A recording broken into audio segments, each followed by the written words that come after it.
Chapter 5. The Tragedy of Pondicherry Lodge. It was nearly 11 o'clock when we reached this final stage of our night's adventures. We had left the damp fog of the great city behind us, and the night was fairly fine. A warm wind blew from the westward, and heavy clouds moved slowly across the sky, with half a moon peeping occasionally through the rifts. It was clear enough to see for some distance, but Thaddeus Sholto took down one of the side lamps from the carriage to give us a better light upon our way.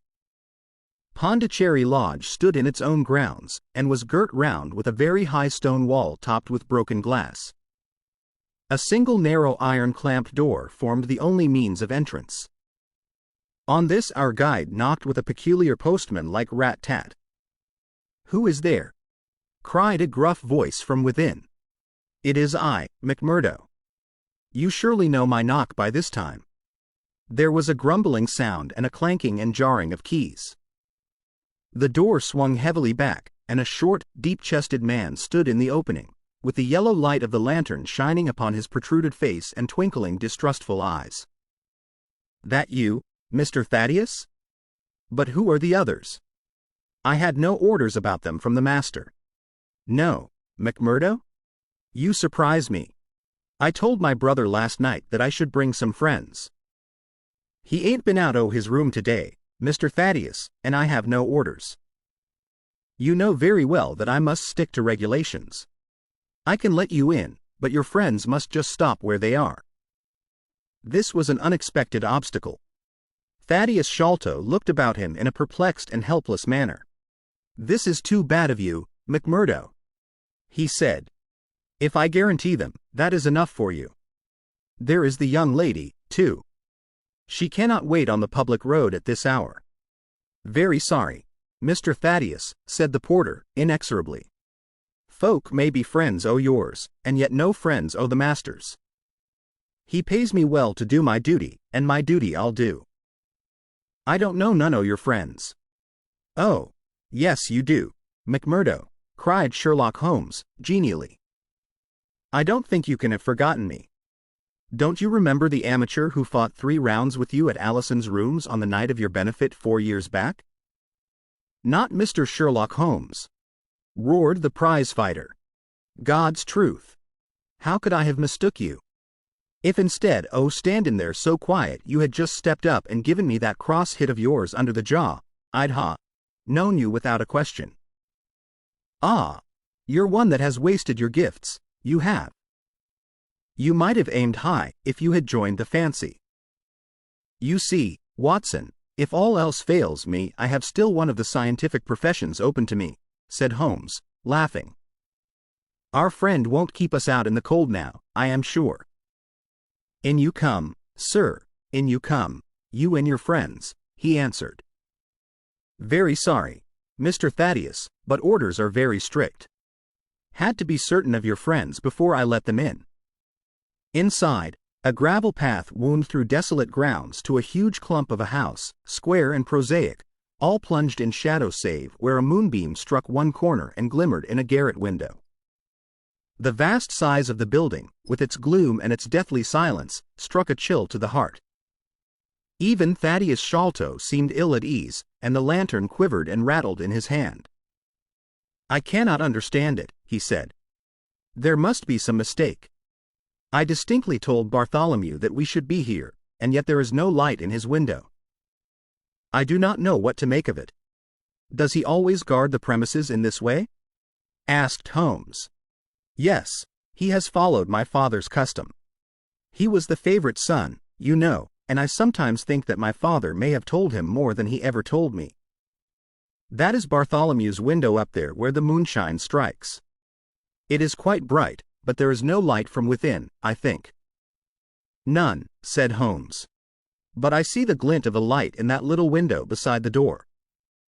"Ah, that is the housekeeper's room. That is where old Mrs. Burnstone sits. She can tell us all about it. But perhaps you would not mind waiting here for a minute or two, for if we all go in together and she has no word of our coming she may be alarmed." "But hush! What is that?"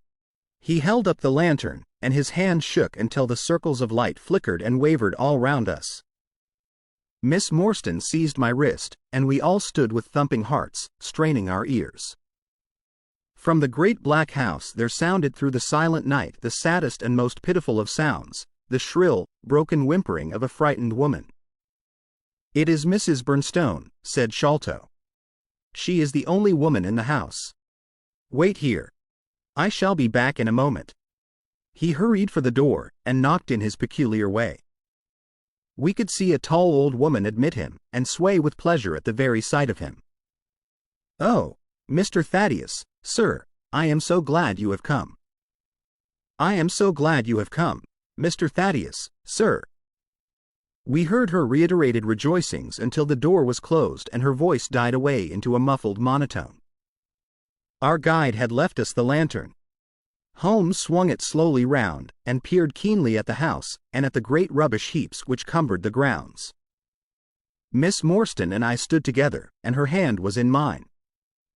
A wondrous subtle thing is love, for here were we two who had never seen each other before that day, between whom no word or even look of affection had ever passed, and yet now in an hour of trouble our hands instinctively sought for each other.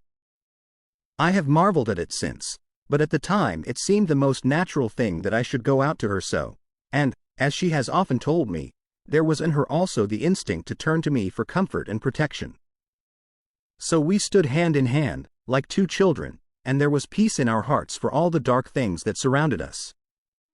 "What a strange place," she said, looking round. "It looks as though all the moles in England had been let loose in it." I have seen something of the sort on the side of a hill near Ballarat, where the prospectors had been at work. "And from the same cause," said Holmes. "These are the traces of the treasure-seekers. You must remember that they were 6 years looking for it. No wonder that the grounds look like a gravel pit."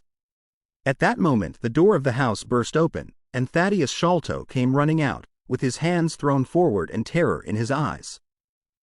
"There is something amiss with Bartholomew," he cried. "I am frightened. My nerves cannot stand it." He was, indeed, half blubbering with fear, and his twitching feeble face peeping out from the great astrakhan collar had the helpless appealing expression of a terrified child. "Come into the house," said Holmes, in his crisp, firm way. "Yes, do," pleaded Thaddeus Sholto. "I really do not feel equal to giving directions." We all followed him into the housekeeper's room, which stood upon the left-hand side of the passage. The old woman was pacing up and down with a scared look and restless picking fingers, but the sight of Miss Morstan appeared to have a soothing effect upon her. "God bless your sweet calm face," she cried, with an hysterical sob. "It does me good to see you. Oh, but I have been sorely tried this day." Our companion patted her thin, work-worn hand, and murmured some few words of kindly womanly comfort which brought the color back into the other's bloodless cheeks. "Master has locked himself in and will now answer me," she explained. "All day I have waited to hear from him, for he often likes to be alone, but an hour ago I feared that something was amiss, so I went up and peeped through the keyhole. You must go up, Mr. Thaddeus, you must go up and look for yourself. I have seen Mr. Bartholomew Sholto in joy and in sorrow for 10 long years, but I never saw him with such a face on him as that." Sherlock Holmes took the lamp and led the way, for Thaddeus Sholto's teeth were chattering in his head. So shaken was he that I had to pass my hand under his arm as we went up the stairs, for his knees were trembling under him. Twice as we ascended, Holmes whipped his lens out of his pocket and carefully examined marks which appeared to me to be mere shapeless smudges of dust upon the cocoa-nut matting which served as a stair carpet. He walked slowly from step to step, holding the lamp, and shooting keen glances to right and left. Miss Morstan had remained behind with the frightened housekeeper. The third flight of stairs ended in a straight passage of some length, with a great picture in Indian tapestry upon the right of it and 3 doors upon the left. Holmes advanced along it in the same slow and methodical way, while we kept close at his heels, with our long black shadows streaming backwards down the corridor. The third door was that which we were seeking. Holmes knocked without receiving any answer, and then tried to turn the handle and force it open. It was locked on the inside, however, and by a broad and powerful bolt, as we could see when we set our lamp up against it. The key being turned, however, the hole was not entirely closed. Sherlock Holmes bent down to it, and instantly rose again with a sharp intaking of the breath. "There is something devilish in this, Watson," said he, more moved than I had ever before seen him. "What do you make of it?" I stooped to the hole, and recoiled in horror. Moonlight was streaming into the room, and it was bright with a vague and shifty radiance. Looking straight at me, and suspended, as it were, in the air, for all beneath was in shadow, there hung a face, the very face of our companion Thaddeus. There was the same high, shining head, the same circular bristle of red hair, the same bloodless countenance. The features were set, however, in a horrible smile, a fixed and unnatural grin, which in that still and moonlit room was more jarring to the nerves than any scowl or contortion. So like was the face to that of our little friend that I looked round at him to make sure that he was indeed with us. Then I recalled to mind that he had mentioned to us that his brother and he were twins. "This is terrible," I said to Holmes. "What is to be done?" "The door must come down," he answered, and, springing against it, he put all his weight upon the lock. It creaked and groaned, but did not yield. Together we flung ourselves upon it once more, and this time it gave way with a sudden snap, and we found ourselves within Bartholomew Sholto's chamber. It appeared to have been fitted up as a chemical laboratory. A double line of glass-stoppered bottles was drawn up upon the wall opposite the door, and the table was littered over with Bunsen burners, test tubes, and retorts. In the corners stood carboys of acid in wicker baskets. One of these appeared to leak or to have been broken, for a stream of dark-colored liquid had trickled out from it, and the air was heavy with a peculiarly pungent, tar-like odor. A set of steps stood at one side of the room, in the midst of a litter of lath and plaster, and above them there was an opening in the ceiling large enough for a man to pass through. At the foot of the steps a long coil of rope was thrown carelessly together. By the table, in a wooden armchair, the master of the house was seated all in a heap, with his head sunk upon his left shoulder, and that ghastly, inscrutable smile upon his face. He was stiff and cold, and had clearly been dead many hours. It seemed to me that not only his features but all his limbs were twisted and turned in the most fantastic fashion. By his hand upon the table there lay a peculiar instrument, a brown, close-grained stick, with a stone head like a hammer, rudely lashed on with coarse twine. Beside it was a torn sheet of notepaper with some words scrawled upon it. Holmes glanced at it, and then handed it to me. "You see," he said, with a significant raising of the eyebrows. In the light of the lantern I read, with a thrill of horror, the sign of the four. "In God's name, what does it all mean?" I asked. "It means murder," said he, stooping over the dead man. "Ah, I expected it. Look here." He pointed to what looked like a long, dark thorn stuck in the skin just above the ear. "It looks like a thorn," said I. "It is a thorn. You may pick it out. But be careful, for it is poisoned." I took it up between my finger and thumb. It came away from the skin so readily that hardly any mark was left behind. One tiny speck of blood showed where the puncture had been. "This is all an insoluble mystery to me," said I. "It grows darker instead of clearer." "On the contrary," he answered, "it clears every instant. I only require a few missing links to have an entirely connected case." We had almost forgotten our companion's presence since we entered the chamber.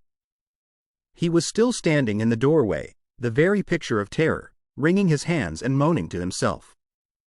Suddenly, however, he broke out into a sharp, querulous cry. "The treasure is gone," he said. "They have robbed him of the treasure. There is the hole through which we lowered it. I helped him to do it. I was the last person who saw him. I left him here last night, and I heard him lock the door as I came downstairs." "What time was that?"